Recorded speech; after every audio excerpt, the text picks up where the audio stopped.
Halo semuanya, apa kabar? Jumpa lagi di BG Channel.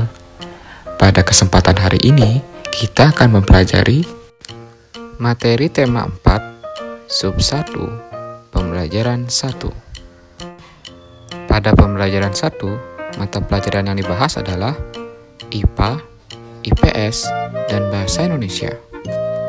Untuk tujuan pembelajaran hari ini, bisa kalian lihat pada daftar berikut.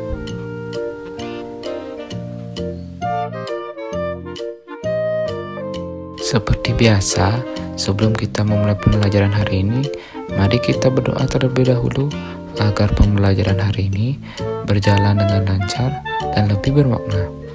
Berdoa dipersilakan.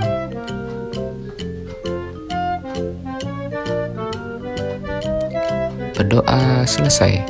Nah, mari kita mulai pembelajaran hari ini. Perhatikan lingkungan tempat tinggalmu. Apakah kamu tinggal di pegunungan, di dataran rendah, atau di wilayah pantai?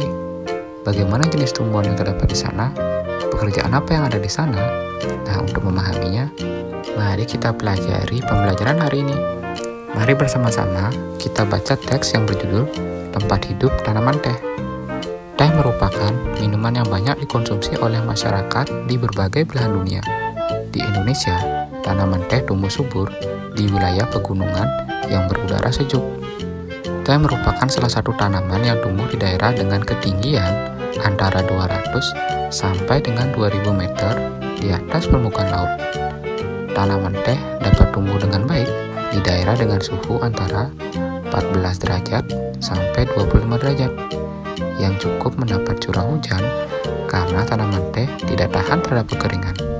Curah hujan tersebut sangat dibutuhkan untuk menjaga perakaran tanaman teh agar tidak layu dan mati.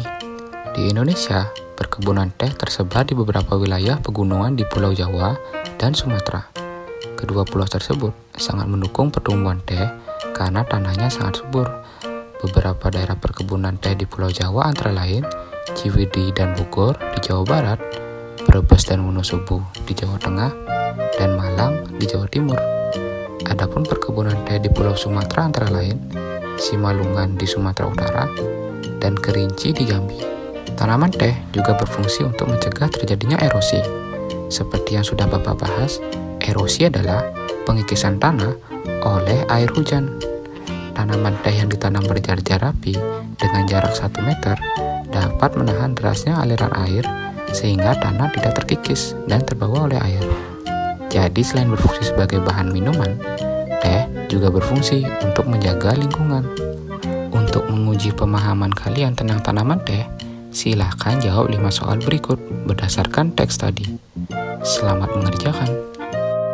Setiap tanaman yang kita konsumsi harus dijaga kelestariannya. Begitu juga tanah yang ditanaminya. Tanaman dan tanah adalah sumber daya alam yang harus kita jaga keberadaannya. Penggunaan yang berlebihan akan merugikan kita. Sekarang, cobalah buat peta pikiran yang berisikan informasi tentang pentingnya menjaga keseimbangan alam dan kelestarian sumber daya alam bagi manusia. Kalian bisa lihat contohnya di buku tema 4, halaman 4. Di sana, ada peta pikiran dengan topik mengapa menjaga keseimbangan alam dan kelestarian sumber daya alam itu penting. Bapak akan contohkan satu cara menjawabnya. Misalnya, agar tidak terjadi bencana besar seperti banjir dan tanah longsor. Nah, sekarang giliran kalian. Silakan tulis mengapa menjaga keseimbangan alam dan kelestarian sumber daya alam itu penting. Selamat mengerjakan.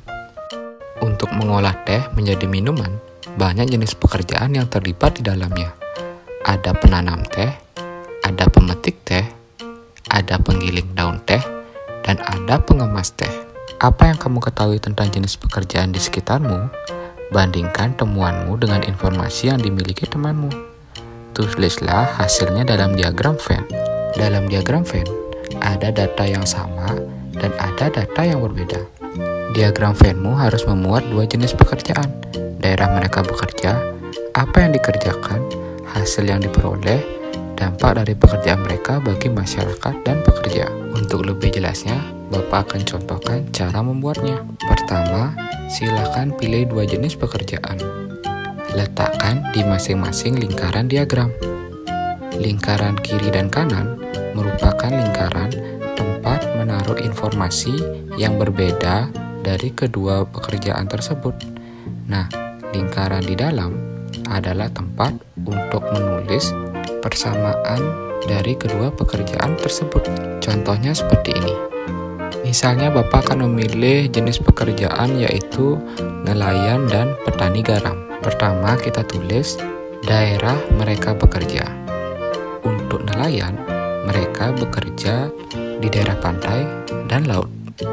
Dan petani garam, mereka juga bekerja di pantai dan kadang juga mereka bisa ke laut. Jadi, untuk daerah mereka bekerja sama-sama memiliki persamaan di daerah pantai dan laut. Sehingga kita akan tulis di diagram di tengah-tengah. Kemudian selanjutnya, apa yang dikerjakan? Untuk nelayan, jelas yang mereka kerjakan adalah menangkap biota laut seperti ikan dan hewan lainnya. Sedangkan petani garam bekerja untuk menghasilkan dan memproduksi garam dari air laut. Karena kedua informasi tersebut berbeda, kita akan letakkan di masing-masing kolom pekerjaan. Untuk pertanyaan selanjutnya, hasil yang diperoleh dari kedua pekerjaan tersebut. Untuk nelayan, hasil yang diperoleh tentu adalah biota laut seperti contohnya ikan. Sedangkan untuk petani garam, hasil yang diperoleh adalah berupa kristal-kristal garam. Pertanyaan selanjutnya, dampak dari pekerjaan mereka bagi masyarakat dan pekerja. Dampaknya dapat mendatangkan peluang pekerjaan bagi masyarakat sekitar.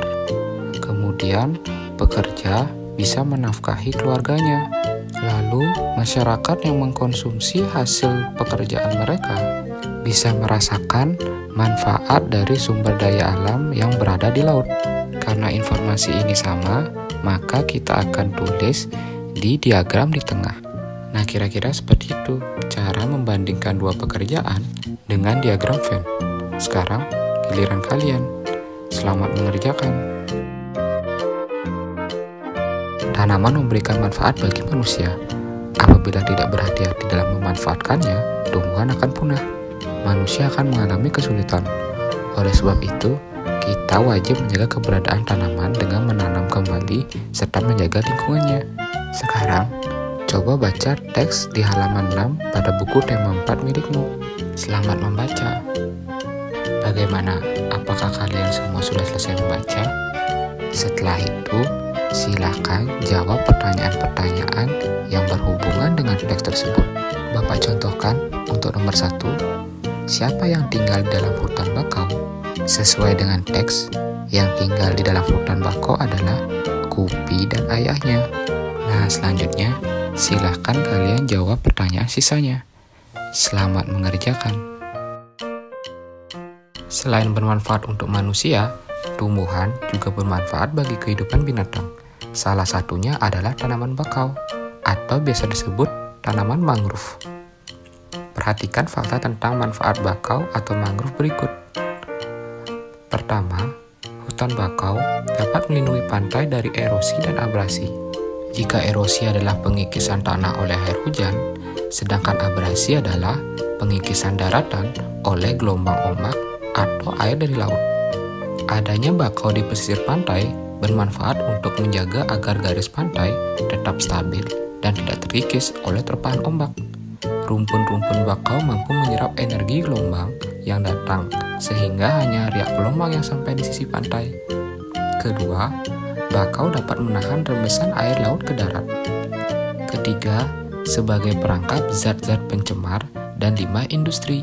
Selain dapat menjaga daratan, bakau juga memiliki peran penting dalam mengurangi polutan di air laut atau polusi. Keempat, menciptakan udara pesisir yang bersih dan segar.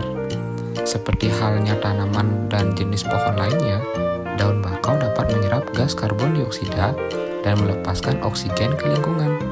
Dengan demikian, udara di sekitar pantai tetap bersih dan segar. Kelima, menjadi habitat alami berbagai biota darat dan laut.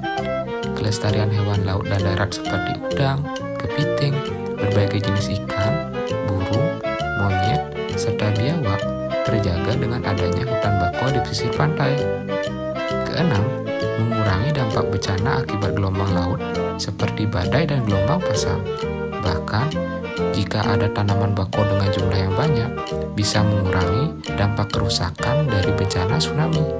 Coba perhatikan video berikut untuk lebih memahaminya.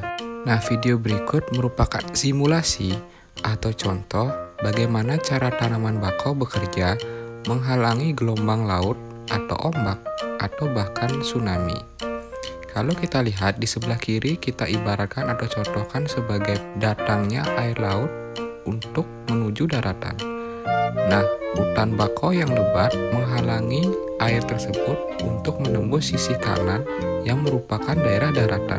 Kita bisa lihat, sisi kanan sangat tenang airnya, tidak ada gelombang laut.